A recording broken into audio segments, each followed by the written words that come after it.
a good leader will push the success out to the people that they work with, and they'll accept the blame. And the good coaches after a game, if they lose, they'll say, you know what, that's on me. I didn't have the team ready. I didn't have the staff ready. We didn't do the right things. Welcome to the More Than Corporate podcast. I'm Amber Furman, recovering perfectionist and serial accomplisher. If you're anything like I used to be, you've been living your life thinking that if you accomplish enough stuff, you'll finally find the success you've always wanted. But what if it's not about accomplishing more stuff? What if it's about accomplishing the right stuff? I believe you don't find success, you create it by intentionally designing the life you want and having the courage to get out of your comfort zone to live your design. I went from doing what I was supposed to do to doing what I love to do, and now I get to help others do the same.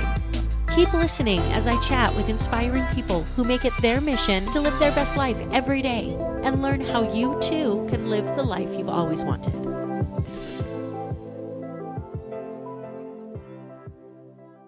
Welcome back to another episode of the More Than Corporate podcast. I am so excited for this week's guest. Todd Kuckahn has a passion for leadership and growth, and it's earned him an independent speaker, coach, teacher, and trainer certification with the John Maxwell Team. Throughout his career, Todd has done countless presentations, workshops, and seminars at local, state, national, and international conferences. Todd is passionate about sharing his experience and knowledge in communication, leadership, personal growth, corporate culture, and nonprofits. Todd is also a DISC certified consultant and writes for numerous publications, including international publications. He has also been certified as a DEI trainer for diversity, equity, and inclusion through Empowered Living. And I'm super excited to be able to jump into this conversation because Todd and I have known each other for a little bit, and we met through an amazing community of people that is supportive and allows people to grow and allows people to have this willingness to embrace what makes you independent and quirky while also jumping into a community of like-minded people. And so I know the quality that Todd brings to the stage, and I'm really excited for him to share that with you. Before we jump into that, I want to remind you that this episode is brought to you by Success Development Solutions and the Design Your Life group coaching program. If you are looking for that next level of success, if you're looking for the accountability, the relationships, the information, knowledge, and resources that will allow you to take your life and business to the level that you have been wanting to get to, then this program is for you. We are accepting new applications through the middle of October. So if you want to see whether it's a good fit, click in the link below or head over to successdevelopmentsolutions.com and jump on my calendar. And without further ado, let's go ahead and talk to Todd today. Todd, how are you doing today? Well, good morning, afternoon, or evening, depending upon where you are. I'm doing great, Amber. Good to see you. It's been a while. It has. I'm so glad that we were able to get this to happen. And to be honest, I wasn't sure whether it was going to because I am recovering from one of the worst colds I've ever had. So if you guys hear my voice start to go, I'm sorry about this. This is the first time I've been able to talk in a week. So it worked out to be a good day to get your voice back. Absolutely, yeah. All right, so let's go ahead and dig in first to a little bit about who you are. And I always like to start this conversation with knowing about who it was you thought you were going to be, because I think that that's such an interesting conversation. So when you were growing up, planning your life, planning your career, thinking, this is what I want to be when I grow up, what did you want to be? It's interesting because I don't have a lot of memories in terms of like when I was a young kid, I wanted to be a fireman or a doctor, but when I got to college, I got involved with the Wisconsin Badger basketball team and decided that was going to be my career. Basketball coaching was going to be what I wanted to do. And I followed that for a little while and then had a family, decided to divert my priorities to that and got into the nonprofit world actually. And then I eventually now into full-time into leadership. And all of those things, when I look at them, I see so many overlapping qualities and personality traits that it requires to be good at all of those things. What do you think is the top one or two for you that has transcended across all of those things that has allowed you to be successful? I think one key one is how you treat people. And it sounds maybe cliche, whatever the case might be, but when you're involved in coaching, it's how you treat your fellow coaches, your assistant coaches, how you treat your players, all the people on the team, statisticians, managers. It's really those relationships, and people will play for you if you show them how much you care rather than showing them how much you know. So, and that's been true in the nonprofit world as well. It's all about giving. It's about servant leadership. It's about helping and supporting others. And really yourself is maybe second, third, or fourth in the priority. And now obviously being in the leadership world and working with people and their core values and working with company cultures, that's more prevalent too. So I think the whole concept of relationships, working well with others, and really putting others first in that servant leadership role. Yeah. What level of basketball did you end up coaching? Was it college? Yeah, I was an assistant coach at the college level, did some head coaching at the high school level, and I still actually coach. My grandson's in 5th grade, so I'll be coaching him and his buddies this year again. So I guess Oh, that's so cool. Once it gets in your blood, you never lose it. Well, and what's interesting to me is these different age groups have different communication styles that are necessary in order for you to be able to talk to them and explain what you want to get done, what you want to be able to accomplish, and why it's important. Um, how has the ability to do that, the ability to communicate with people of all age groups for the purposes of accomplishing a goal, such as a basketball team, how has that skill translated directly into your success in business and in coaching? You said the word styles, Amber, and that's really so relevant. You have to understand, again, whether you're coaching a team or whether you're coaching a group of people, whatever the case might be, whether you're in the workplace, you have to understand people's styles. Sometimes you can understand it just by working with them over a period of time, but there's also tools you can use, like you mentioned in my intro, the DISC assessments. You can do it informally and formally, but even with my grandson's team, each of those kids is so different, and how I relate to them and treat them. You still have to be obviously fair and equal, but you also have to understand that they come from different backgrounds. They bring different baggage on the court when they come after school. It's a little different than when they're adults, but they all have issues and challenges. Is it though? Because I feel like adults are just like big kids that bring their own issues. That's true. And I think they all do bring baggage. It's just a different type of baggage. Right. But yeah, and when you get to working with adults, again, whether it's the workplace, whether you're coaching them, whatever the case might be, you have to really figure out their styles, either formally or informally, and then you have to figure out a way that you, with your style, can work best with them, and you have to do some adapting along the way. But it's a lot about personalities and styles that lead to good communication. Yeah, I 100% agree with you on that. And this is something I want to spend a little bit of time talking about, because people talk about communication and they talk about how important it is. And yet, in those conversations, so many times they leave out anything about communication styles. They leave out anything about body language. They leave out anything about eye contact or how you're communicating with them that way. And instead they focus on words that we use. And you and I both know that the words of communication is the smallest percentage of what communication really means. So if you want to break down, if there was something that you were going to say to people about how they could immediately change the level of communication they're having with others, what is the biggest mistake that you see people making? Oh, absolutely. And the study that I often refer to related exactly what you said, Amber, is Albert Morabian did a study where 7% of communication was the content or the words. I think it was about 38% is your tonality, and 55% is your nonverbal communication, your gestures. And that's so important. And we lost so much of that over the last couple of years. And now that people are, getting back in the workplace or engaging over Zoom, figuring out ways to communicate, our communication can improve. But again, every survey that a business does, they're going to talk about, employees are going to talk about communication needs improvement. Yet, what are businesses doing to do that? Are they actually training employees how to communicate? We all can hear and we all can listen to a degree, but are we being active listeners? Are we engaging in conversations? Are we looking at questions to ask during the time when somebody's talk, rather than thinking about what we want to say and how we want to outdo whatever they're talking about? You mentioned eye contact. That's another critical element of doing that. Paraphrasing people after they're speaking. Like you might say something and I would go, oh, okay, if I'm understanding what you're saying, is this what you mean? Because it helps you become a better listener, an active listener. And it also assures that you truly do understand what people mean. And I think, in this day of social media and email to some degree, so much is lost in that communication because we can't see or feel what the person is saying.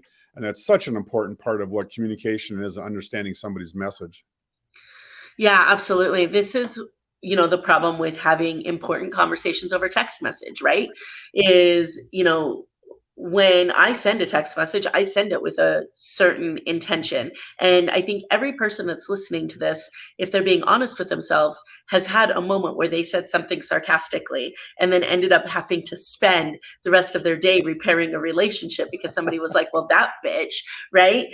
We've all been there. So when we start to really dig into the ways that we can compensate for those things that are missing, what ideas do you have? Well, I think, one of them I kind of mentioned is that restating it or asking the question. If you get a text, if you get an email and it's like, boy, that doesn't sound like Amber. She can't, that can't be her. Giving her a chance to saying, is this what you meant to say? I think that paraphrasing, restating, asking questions and really getting that clarification. We're such a point and click society now that we don't take time to really think about the person, think about their style, think about our relationship with them and what they're saying. We like to right away, we want to react to something on Facebook. We want to reply quickly. And again, oftentimes we're totally misunderstood, or maybe I accidentally left a word out, whatever the case might be in our messaging. And that's why I think, what we're doing and again, as people get back into the workplace to some degree, although there's still going to be a lot of remote workers out there, it's just, taking that time to make sure we clearly understand the message. I was working with a meat manufacturing company, and the person I was connected with, kind of the front person for their company, had a great 3 words. And those 3 words are, help me understand. So when somebody says something, you can't believe they said it. You maybe can't believe the way they said it. You can't believe that person said it. By saying, help me understand, it really puts the onus of responsibility on you. You're not pointing your fingers at them saying, oh my gosh, what are you saying? You can't be saying that. You're just saying, help me understand what I'm saying. And subliminally, you're saying, what the heck are you saying? But it just comes across so much better when you use those 3 words. Yeah, I had never realized that that's what I was doing in a little bit of a different context. In my legal profession, in my law degree, or in my law career, a lot of times I have to build trust with people very quickly to get them to tell me what actually happened behind what they want to say happened. And what I used to use before I was trained in any style of communication, what I used to use was, I believe everything that you're saying, but I have to convince somebody else. So help me fill in these holes so that I can convince somebody else on your behalf, but I believe you, right? And I didn't even realize until I started getting trained on communication that whole help me understand, help me share this with somebody else, help me understand it enough that I can communicate it to somebody else on your behalf. Like, that's such an incredible place to go in a communication relationship with somebody. Well, I really like the way you said that too, is I totally trust what you're saying, but I have to convince others that what you're saying is the truth. And I think that's a great way of going about it. And, in talking about trust too, that's kind of the next level in communication. Once you get to that point where you built that trust, or what I like to look at it, and everybody's different with this, right? Like when I meet somebody, when I first met you out in Delaware, I had 100% trust in you. Part of the reason was the people in the group we were involved with, of course, but that's kind of how I walk into a relationship. You're going to have to break my trust before I'm not going to trust you. But even with that said, how am I going to get others to trust you? You have to help me understand that. And I think the way you talked about it in the law, your legal career is really, it's right on, spot on. Yeah, and that idea of borrowing trust, that's interesting. Let's talk about that for just a minute, because we talk about that in a sales aspect all the time, right? borrow the communication or borrow the belief that somebody else has in you. So if you get a referral, you're borrowing that relationship to be able to connect to that other person that much more quickly. But we don't often talk about that in communication and trust and borrowing somebody else's trust in you. And I think that if we can intentionally walk into rooms saying, I know that the people that are in this room are automatically going to trust me more than if they didn't have a relationship with the host of this event, that allows us to, number one, have more intentional communication with them. But number two, that's an incredible sense of responsibility to treat that trust with the respect that it deserves. And I think that that is so important from both parties to say, you trust me more because of this. So I'm going to make sure that I treat that trust with the level of respect that it deserves when I talk to your people. Yeah, when we go into networking situations, right? Or when we were at the conference in Delaware, whatever, our surroundings are so important to developing and elevating that trust in a quick amount of time based on other people that are around us. If we meet somebody through a cold call, we have no idea who they are. We bought a list of 100 people and their name was on it. It's really difficult to establish that trust quickly. But if we've developed that through meeting somebody, through a connection that was made, people connect each other, whether it's on LinkedIn or Facebook or however they choose to do it, it really elevates it. So we can build trust with others based on the people who are around us and a level of trust that they have as well. So I guess you can look at trust as kind of compounding. The more people you surround yourself with who you can trust and who will follow through on things, who will speak the truth, the quicker you can gain the trust of others as well. Yeah, I love that. Also, I went to a networking event when I first moved to Vegas where they were talking about how for the first 45 minutes that you were at this networking event, you couldn't talk about what you did for a living. And I'm like, well, then what's the purpose of networking, right? And that was when I realized I was doing networking all wrong, right? Because I had only gone to these networking events where you just throw your business cards at people and you don't really build real relationships. And I didn't understand why this worked. I didn't understand why I was building deeper relationships with people at an event where for the first 45 minutes, I couldn't tell them what I did for a living. Then I was in an event that was transactional. And just recently, I was watching a video and someone says, hey, let me explain this to you. And they said, here are the reasons that what do you do for a living and where are you from are not always the best questions to start with. And he says, when we are communicating with people, we are looking for things that we have in common. Well, if you're at a networking event, you're hoping to meet people that don't do the same thing that you do. And they're not from the same place that you're from. So if you start with those things, you're wasting precious time rather than finding out who somebody is and where you might start to build that trust because of the things that you have in common. And I think this is a full circle way of networking and communication that allows us to have better businesses and better relationships.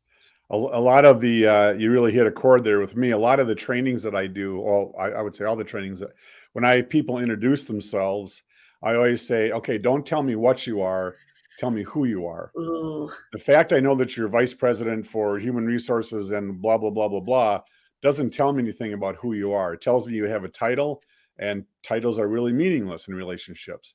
But tell me who you are. Tell me what makes you tick. And it's amazing when you start with that, how quickly people's shoulders kind of relax, and you can see that you can kind of feel the atmosphere change in that room, and you can get into some deeper connections fairly quickly. One thing I just did a disc workshop the other day, and I had them, they came up to the board, write their name down, what disc style they were, where they're from. Then they had to say, all right, tell us something few people know about you. I don't want to know your title and what you do. I don't care about that. Your skills, your hard skills don't matter.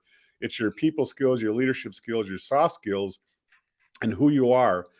In some ways, it's also like if you think of an iceberg, right? When you see an iceberg, you can see 10% of it.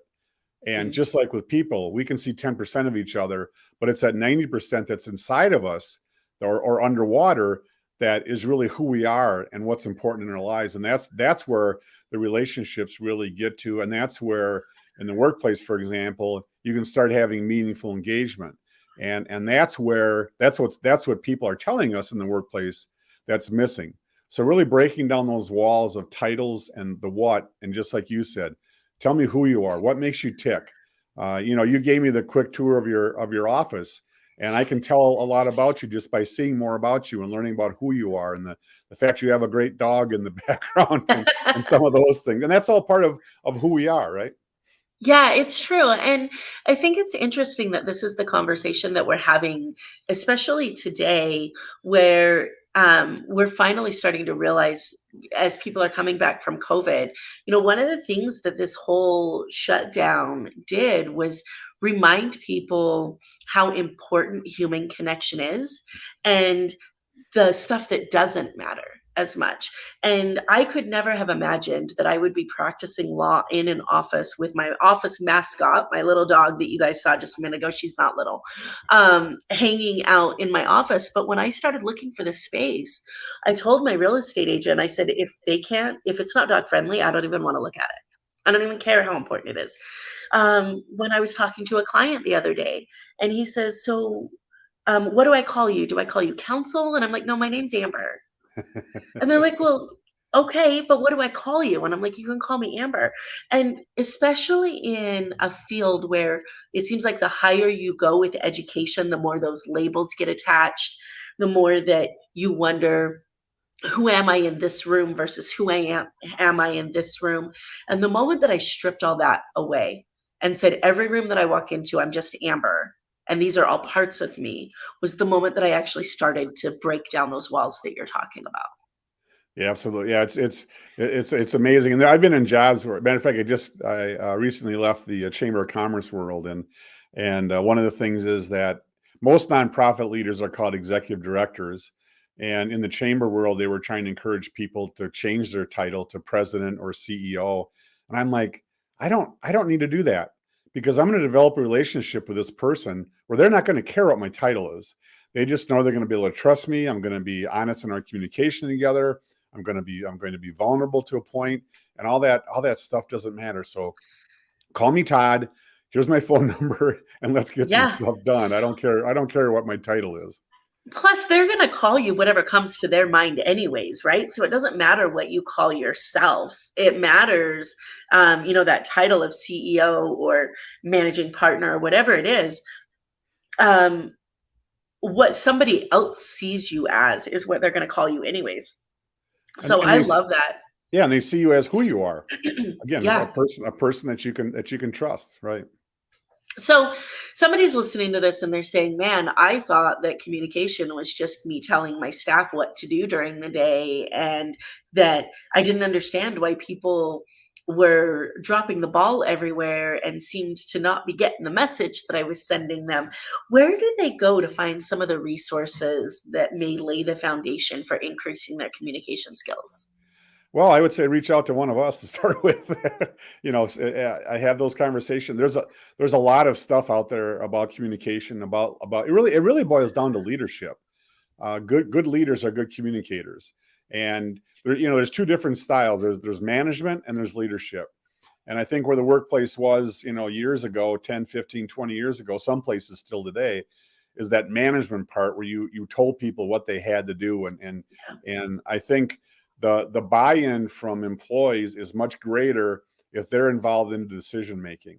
Every place I've been where I've worked, the employees are always, now, if I'm the executive director, I'm going to make the ultimate decision, but I'm a lot smarter when I've got smart people around me, and I want to utilize those people to help me solve the problems. And again, it falls back to that. Too often we think about their title because they're not a director or don't have a title or whatever. We don't think they have the ability. I did a session actually with the same business, and we did some small group sessions, and these were basically frontline or leads in the manufacturing business. The executive leadership team came in and facilitated the small groups of these people doing some work about values. when the session was done and all the people left the room except these executive leaders, they're all like, oh my gosh, I learned so much. I can't believe what I learned, because I never had those conversations and thought maybe because those people were on the front line and didn't have a super duper degree, they didn't have the ability to help. But they were actually doing the stuff. And the executive team was so there's so much wisdom in your organization, and it doesn't stop at a spot on the food chain or the org chart. It stops when you stop talking to people and asking for what they think about something. Yeah, and I think this is what great leaders do well, is one of the many things that great leaders do well. But they know how to put people in the places where they are going to excel the most, whether or not that is the educational or title that they carry with them, right? Whether that's the experiences or not, they're able to look at somebody and say, hey, I think that you're really going to thrive in this task.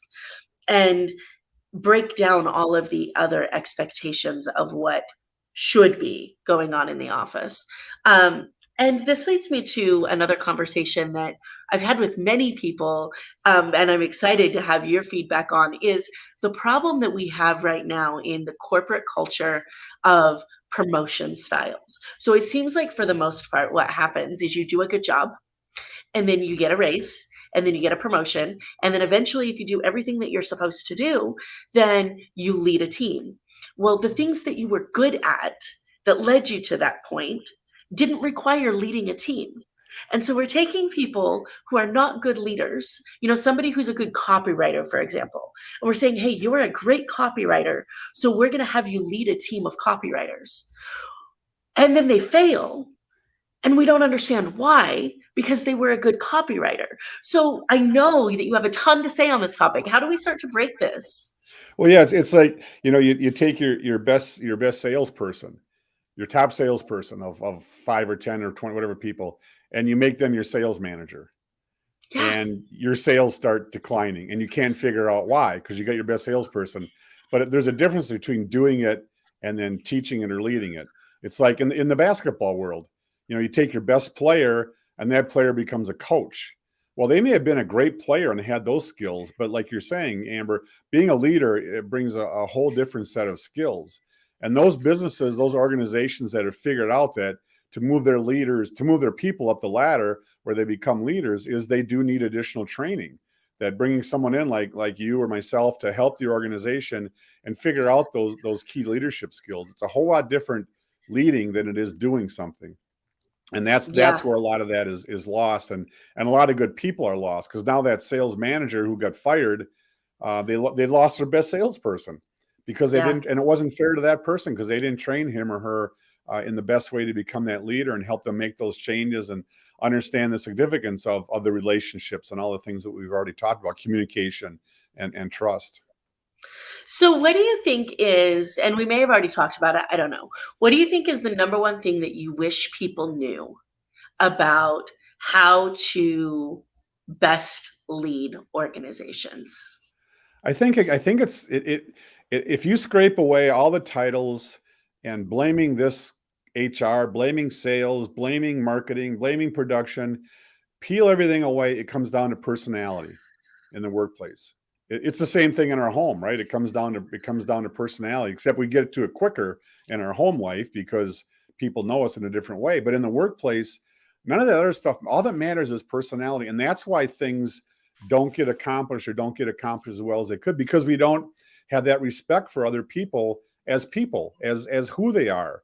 And it's really difficult to build that trust around these facades of organizational charts. I mean, I understand you have to have them. I'm not saying eliminate organizational charts. There has to be some structure, just like there is in a family. But focus on the person. Focus on things like core values. What makes a difference in people's lives? You don't have to know what color shoe little Susie wears to school every day, but knowing the fact that little Susie is part of their family, and maybe little Susie just had some surgery, and maybe that's why this person isn't functioning as well as an employee as they were, because again, they come into work with this, I'll call it baggage, but there's challenges in their lives, and we often don't understand that. So, I mean, there is a fine line between becoming best buddies and still respecting some structure. but you have to really understand who the people are. And then the next step is knowing, everybody understanding why their business exists. Again, back to this business I worked with, this meat manufacturer, we came back after they had 4 months at the end of the year where they do a lot of mail order, right? Smoked meats and things for the holidays. And they came back after January 1st. I could see they were wiped. This committee of 20 people is a culture committee. So I started talking about how I had bought a turkey from them, a smoked turkey, and we had it for Thanksgiving, and how my family gathered around the table and we laughed and we cried and we joked and we teased each other. We watched football games and had a great day. And it all really centered around that smoked turkey that we had for Thanksgiving. And there, you could see the light turn on, like, oh, I never thought of the fact I cut bones or meat off of bones, that was impacting some family's life for a holiday when they get together. So, it gets back that personality, who they are, styles, trust, and what they're doing to make a difference in their positions. Those stories are so important because I think that we all, especially when times get stressful and those things start to pick up in our life, I think that we all forget that person that's doing what might be seeming the small, menial job, that they sometimes forget that the big things don't get done without them. I tell my paralegals all the time, my name might be on the door, but this office doesn't run without you, right? Like you're the important ones in the office. We used to have a saying, do you want to talk to the attorney or do you want to talk to the person who knows what's going on with your case, right? Because they are on the front lines of that, right? And it's so easy sometimes to get caught up in the menial filing, scanning, similar to what you were talking about, meat production, and forget that at the end of the day, there is a family that has memories with a grandpa or grandma for the last time, or, is going to be able to share these family memories because of what we do. And that changes everything completely. Well, and it goes to the point too, that a good leader will push the success out to the people that they work with, and they'll accept the blame. There are some football coaches, for example, we're into the football season now, obviously in college and NFL, and the good coaches after a game, if they lose, they'll say, you know what, that's on me. I didn't have the team ready. I didn't have the staff ready. We didn't do the right things. And when they win the game, they say, hey, our assistant coaches worked really hard prepping for this team, and the players were focused. That's a good leadership is about. And just like what you said, you spread the success and the wealth and the gratitude to the people you work with. And then when there's a problem, you take it on yourself because it's something that you did, even though you may know, it's again, with coaching, I didn't do a good enough job working on that particular skill this week that we were going to have to focus on. So that's another example of quality leadership. Yeah, one of the hardest things for me to wrap my head around was that there's no bad listening, only bad communication. And so every time somebody didn't understand what I was asking them to do in my early days of being an attorney, I would be like, why don't they understand? Why don't they understand? When the real question is, where am I failing to communicate this to them in a way that they understand? And I think that goes just to what you're talking about. If my staff is like, oh, I didn't know that's what you meant, that's not their fault. That's my fault. That's my problem. I think about a strategic plan I was working on when I was at United Way, and I started the plan. It wasn't where the CEO and the board was pushing down all these things on us. We started where all 16 members of our team wrote down what their individual goals were going to be. Then we built those up into the department. Then we built those up into my unit. Then we built those up into the organization. And the people that had to execute and carry out the job, they helped build that strategic plan. So they built into it. They bought into it, excuse me. They bought into that plan because they had a role in it. And they saw that they were as critical to the success as anybody else was. It wasn't about somebody in their ivory tower pushing down this mandate on what they had to do. We developed it, and along the way got a lot of good advice from different people as well. So it was a real team approach to strategic planning, and we were very successful. We had 11% goals over 3 years. We got some new staff positions, and it worked really well. Again, that's because everybody felt they had a role in building the plan. Therefore, they were more willing to execute it and give that extra ounce of energy. Yeah, absolutely. So for you, you are out there speaking, you're coaching, you're training, you're teaching, you're doing all of these amazing things. What are you most excited for in the 12 to 24 months to come? Well, my whole goal is to revolutionize company culture and leadership.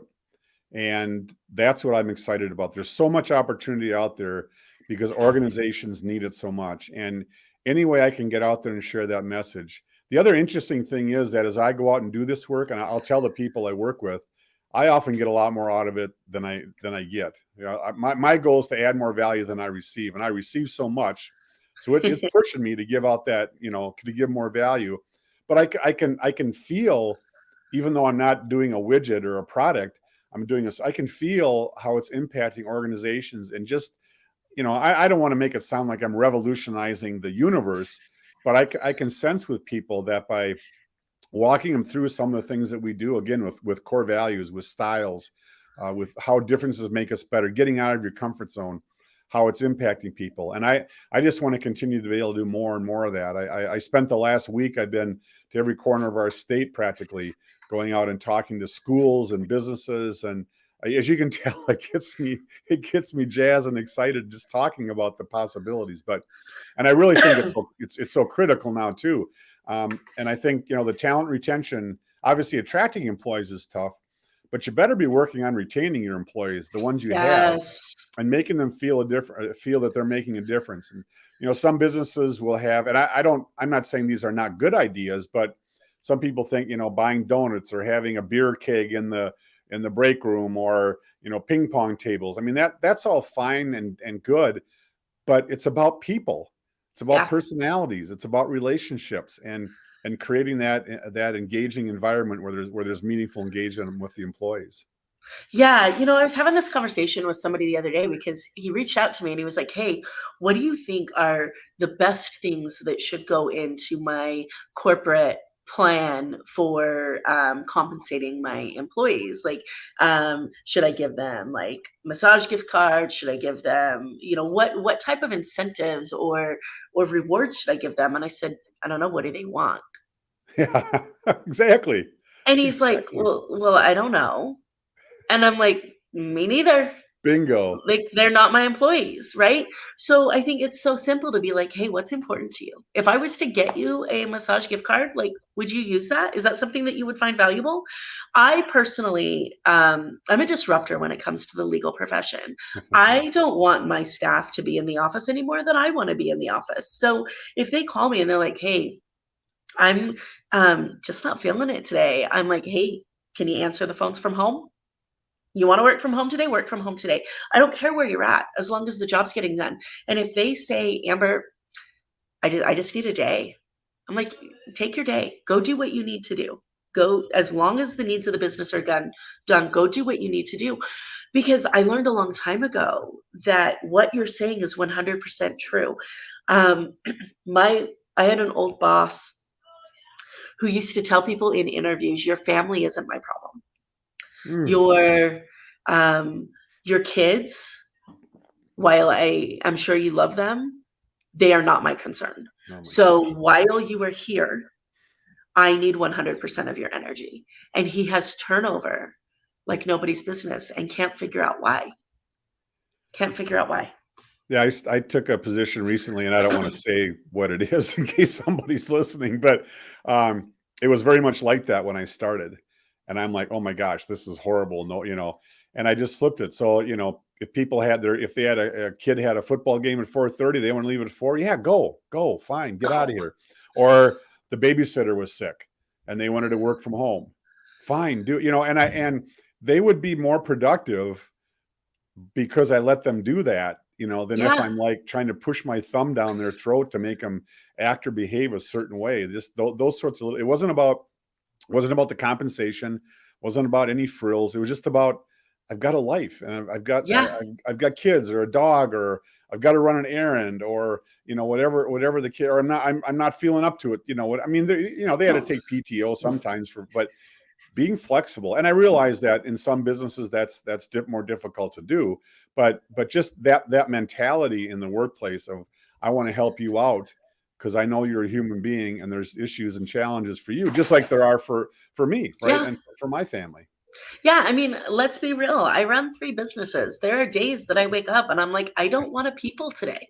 Like, I ain't doing it. And if I need to call my staff and say, I need you to clear my schedule today, then what makes me think that they don't need days where they need to call me and be like, Amber, I need you to clear my schedule today? Right. Like, why does it work one way but not the other? Because my name's on the door?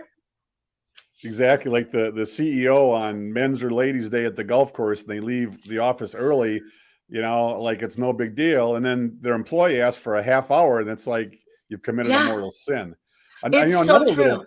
Another little thing too, as another company was working with, and the guy told me we got the employees electric tools, and how big of a difference that made. And I'm like, why would it matter if it's electric or, portable electric, or whether you plug it into a wall? He said, well, the cords kept getting in the way. And just that little thing of making it a electric tool that they didn't have to plug in, and it was like huge. It was bigger than if they had gotten a 10% raise. But again, that's something where they, like you said, talk to your employees. Do they want this gift card? Do they want this massage thing? Or what might be helpful? And I'm working with another business right now, and we're creating a survey of incentives and what matters to people. And the things don't matter. It's the people part, like we've been talking about. That's what matters, and that's what'll retain your people. And then those people you retain, if they're having a great experience, they'll go to dinner on Friday night and tell the world about what a great place they're working. And you won't need to worry about advertising anywhere, because they'll spread the message. It's so true. It's so true. Texas Roadhouse was a good example of this for me. I love Texas Roadhouse, and I worked there through law school. And I've grown up in restaurants, and I've always said that if somebody will work at a restaurant and then eat at that restaurant, then there's something that's going on right there, because we get so much of that food, that we're constantly around. And even now, Texas Roadhouse is the best company that I've ever worked for exactly what you're just talking about. And I leave, and I haven't worked there since 2012. So we're 10 years out. And yet I'm still having conversations with people about how Texas Roadhouse treats their employees. Well, when it comes to who you want to spend your money with, do you want to go to a place where they're saying, hey, the employees couldn't get time off? Or do you want to go to a place where somebody says, 10 years ago, I worked for this company and it was the best job I ever had? Like, people underestimate the value that has in where people want to spend their money. It's like the quick trip gas stations, and I think they're in the Midwest now. And when you leave there, the last thing they say is, hey, we look forward to seeing you next time. And you know it's coming. They're going to say it every time. And when they say it, it still makes me smile. And when I was driving around the state yesterday, and I was going to find a quick trip gas station to get gas, because I wanted that person to say that to me. But how you treat people is so valuable. So here's what's crazy, and I can't believe I didn't even think about this until just now. So I'm not a coffee drinker. I maybe drink 1 cup of coffee every 6 months. And if I do, it's filled with sugar and caramel and all of the things that make coffee not coffee. But I will go to Dutch Brothers 3 times a week, Dutch Brothers coffee. And I don't drink coffee, and I will pay like $5 for a tea that I could have made at home. And it's because they are so damn happy. Like, do they have Dutch Brothers in Wisconsin? No, they don't. Not that I'm aware of anyway. So in your travels, if you ever get an opportunity to go to a Dutch Brothers coffee, you need to go, because I know as the leadership guy, you'll love this. Every Dutch Brothers I've ever been to, they're the happiest people on the planet. Like, they make you laugh. They're always like super conversational. You always feel like you are with your best friends. And there are days where I'm just having a bad day and I'm like, I need to talk to somebody. And I find myself in a Dutch Brothers line getting coffee I'm not going to drink. But I started to think about, what is it that makes somebody who doesn't drink coffee preach about a coffee shop? And I was watching Undercover Boss, and I learned that Dutch Brothers was created by 2 brothers. They're Dutch. Dutch brothers. But one of their foundations is that they won't even sell a franchise to somebody who has not worked for the company for at least 3 years. Oh my gosh. Because Great. in that 3 years, you learn the company culture. You learn what they want in the brand name that they're putting out into the world. And if you don't have the positivity and the high energy and the care for people, you don't make it those 3 years. After 3 years of employment, you can apply to own a franchise. And to me, like, that's the best way to make sure your company culture stays the way it's supposed to nationwide. If you don't know the company, right? Why would you sell them a franchise? Yeah. It's funny you mentioned coffee, because I'm not a coffee drinker either. But there's a place in our community, there's a couple of them now, 3 or 4 of them, called Mission Coffee House. And I go there regularly, and I don't drink coffee, and I'll pay a little more for a bottle of soda or something because of the atmosphere and the attitude and the fact that they're very engaged in the community too. So yeah, you don't have to want the product, but you want the atmosphere and the people. Yeah, absolutely. So I love what you're doing. I love the leadership conversations. I love that we are in a time in business ownership and entrepreneurship where leadership is coming at the front of the conversation instead of the back of it. I feel like for maybe the last 20 years or so, it's all been sales, sales, sales, and then leadership second. And now we're starting to realize that leadership is what drives your sales to be in a better situation. And so I love the messages that you're spreading. I love how you do it. If anybody wants to reach out and have a conversation with you, what's the best way for them to get in contact with you? Well, I have a website, and it's my first name and last name, toddkuckahn.com. I'm active on LinkedIn. I'm active on Facebook. I can, if you want, I can give you my email address, but there's a lot of different ways you can reach out to me, as long as you can spell my name. That's important. But, we will definitely make sure that the link is in the show notes so that they do not have to guess. Yeah, it's a tough name to spell, but no, I love talking to people, and I had lunch the other day with somebody, a young leader in our community, and she said, "Hey," she was taking a leadership course of mine, actually through another chamber, and she said, "Can we get together sometime for lunch?" And I said, "Yeah, I'd love to." I have lunch with university students if they have a lunch with the leader program. I love it. I'll because when I was their age and when I was growing up in the business, I had people that I could look up to that were my role models and mentors and leaders in my life, who would take those moments and sit down with me without expecting a check or anything, and just have a conversation on how I can become a better person. Yeah, absolutely. I love that. We will go ahead and put that in the show notes so that people can reach out and have a conversation with you. Also, you can comment on any of the socials that we share this on, and Todd will see it and we'll be able to engage with you that way. Todd, I ask every single one of my guests this question because I think that it is the single most important question that people need to be able to answer in order to have the life, the business, and the relationships that they want. And I also think it is the least asked question in business ownership today. So I'm curious to know your answer. What does success mean to you, and how do you define it for yourself? That's a lot of pressure leading up to a question. Holy cow. But no, success to me is at this point in my life is leaving a legacy. I left the workplace at 63 to go full time into my leadership business. I was doing it part-time before. And because I decided that leaving a legacy for my kids and other people I know, that you can do it. You can do it when you're ready, whatever age you want to. I certainly wish I'd started it at 23 instead of 63, but you can do it and you can make a difference. And everyone has a message, and everyone needs to hear your message. Now, it might not resonate with all people, but everybody has a great message, and you need to get out there and share that message. And that's what I've been trying to do. And I know it's impacted many people, and I hope to impact many more. I love it. I love it. Todd, I have had an absolutely incredible time talking with you today. I know that you are changing lives and organizations in what you do every single day. So I just want to say thank you for everything that you do for the world. And thank you for taking the time to come on and chat with us today. Well, this was awesome. I've worked up a sweat. I'm getting so excited, Amber, talking to you. And I can't believe our time's up, but I really enjoyed it. You're a blast, and I'm glad we met, and I'm glad we're continuing our friendship, and hope we're helping more people. Thank you so much for listening to this episode of the More Than Corporate podcast. If anything that was said during this episode resonated with you or provided value in any way, it would mean the world to me if you would head over to iTunes and leave a rating and review for the More Than Corporate podcast. Thank you so much for taking the time to do that. I'm really looking forward to connecting with you. If you'd also like to connect, I've created a Facebook group that is full of amazing people who also make it their mission to live their best life every single day. If that sounds like something that you're interested in, the name of that Facebook group is Success Center.